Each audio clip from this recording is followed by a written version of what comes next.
Selamat pagi, salam sejahtera. Terima kasih karena bersama dengan saya di Nazilin Unity Channel. Terima kasih karena telah menekan butang subscribe. Bagi yang belum lagi, sila tekan butang subscribe untuk mendapatkan isu-isu terkini daripada channel saya ini, untuk membawa suara rakyat, untuk membawa suara kita kepada semua pemimpin-pemimpin parti politik kita. Baik, hari ini senarai 35 timbalan menteri mula kita ketahui.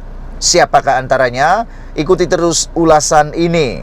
Saudara-saudara yang saya hormati sekalian, Kabinet Anwar Ibrahim telah diumumkan beberapa hari yang lepas, menimbulkan banyak reaksi luar biasa daripada netizen dan juga ahli-ahli politik, bahkan pemerhati politik. Ramai pemerhati politik yang memang setuju dengan Kabinet Datuk Seri Anwar Ibrahim, kerana bagi kami sebagai pemerhati politik, kami mengetahui keperluan mengapa Datuk Seri Anwar Ibrahim melantik menteri-menteri yang menjadi kritikan hebat daripada pihak pembangkang, khususnya Muhyiddin Yassin dan Hadi Awang daripada Perikatan Nasional. Yang aku hairan, yang teriak menjerit-jerit tak puas hati itu bukan daripada parti kerajaan, tapi daripada pembangkang. Hairan juga saya, kenapa mereka tak puas hati ya?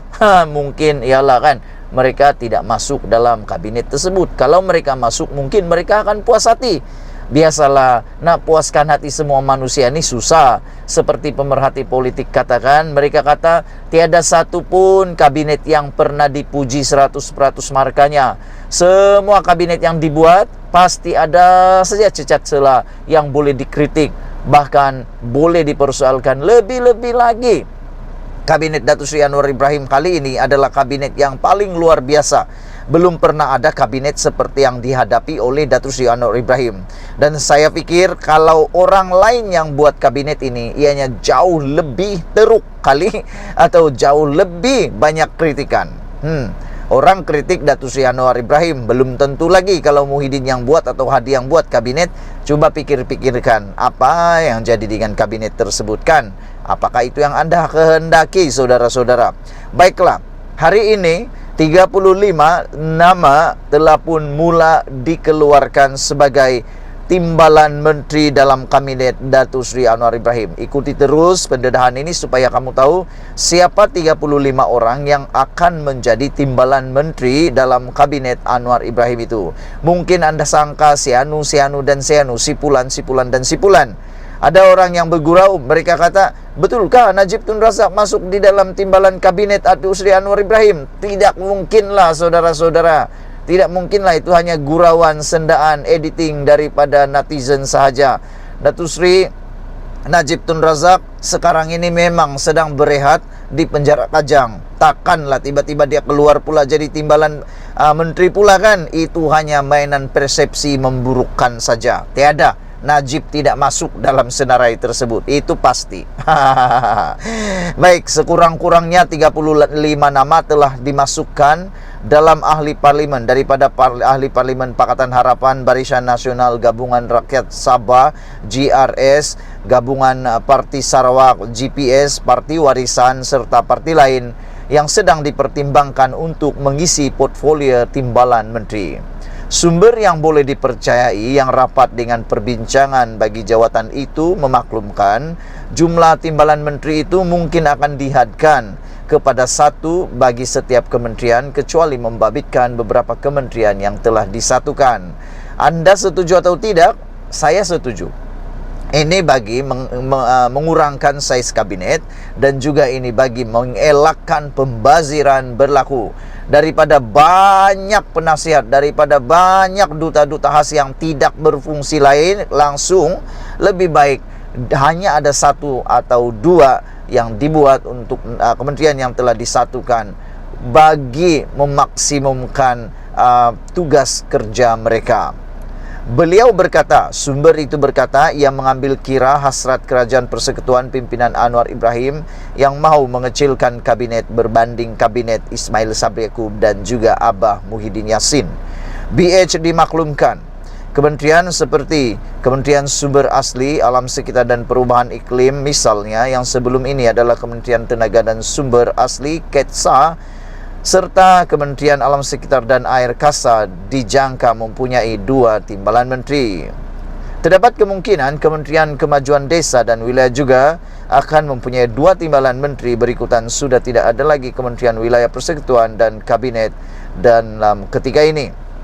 Kementerian Keuangan juga dijangka mempunyai 2 timbalan menteri berikutan. Kedudukan Anwar sebagai Perdana Menteri selain kementerian yang diterajui timbalan Perdana Menteri termasuk Kementerian Perdagangan dan Komoditi kemungkinan akan mempunyai 2 timbalan menteri. Sumber berkata antara nama yang tersenarai untuk dipertimbang bagi jawatan timbalan menteri daripada PH adalah Ahli Parlimen Kulai Teo Ni Ching, Liu Chin Tong, Steven Sim dan Sim Zin dan Ahli Parlimen Balik Pulau Muhammad Bakhtiar Wancik yang mewakili PH. Selain itu, katanya Ahli Parlimen Pontian Datuk Seri Ahmad Maslan, Datuk Muhammad Alamin Kimanis, Datuk Muhammad Sahar Abdullah, Datuk Seri Abdul Rahman Muhammad, Datuk Seri Jalaluddin Alias serta Ahli Parlimen Tanjung Piai Datuk Seri Wee Jek Siang juga tersenarai bagi mewakili BN.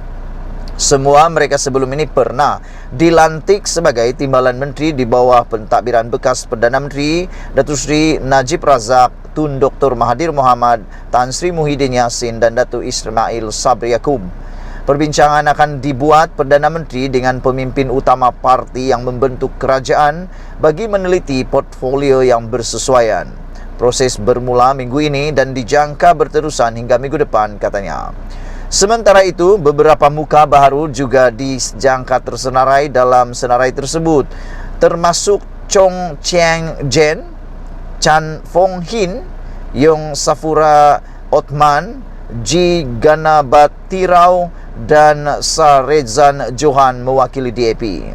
Bagi PKR pula, nama yang dijangka tercalon ialah Rodzia Ismail Ampang, Hasan Abdul Karim Pasir Gudang, Adam Adli Abdul Halim Hang Tuajaya, Wong Chen Subang, Zahir Hasan Wangsa Maju dan Ahli Parlimen Selayang William Leong. Nama besar PKR seperti Menteri Besar Selangor Datuk Seri Amiruddin Sari yang menang buat pertama kali di Parlimen Gombak dan Menteri Besar Negeri Sembilan yang juga Ahli Parlimen Port Dickson Datuk Seri Aminuddin Harun dijangka tidak tercalon berikutan jawatan Menteri Besar yang disandang ketika ini yang setara dengan jawatan di peringkat persekutuan. Jika mereka mahu dilantik sekalipun ia mungkin melalui rombakan kabinet selepas pilihan raya negeri dilaksanakan di Selangor dan Negeri Sembilan kelak. Pada masa sama, Parti Amanah Negara Amanah pula dikabarkan turut menghantar beberapa nama termasuk Ahli Parlimen Alor Gajah yang juga bekas Ketua Menteri Melaka Adli Zahari serta Ahli Parlimen Sri Gading Aminul Huda Hassan. Beberapa senator juga dijangka dilantik. Sementara itu, Parti Warisan Sabah Warisan atau Parti Warisan Malaysia yang menang 3 kerusi parlimen pada PRU 15 turut mengemukakan 2 nama bagi jawatan timbalan menteri. Difahamkan mereka ialah Ahli Parlimen Lahad Datu Datuk Muhammad Yusuf Abdal dan Ahli Parlimen Kota Belud Ina Raisa Munira. Sekian dulu untuk kali ini. Jangan lupa kamu tinggalkan komen kamu dan adakah kamu suka dengan senarai kabinet yang saya sudah kongsikan tadi. Malaysia kita punya, kita jaga sama-sama cintai Malaysiaku. Bye-bye.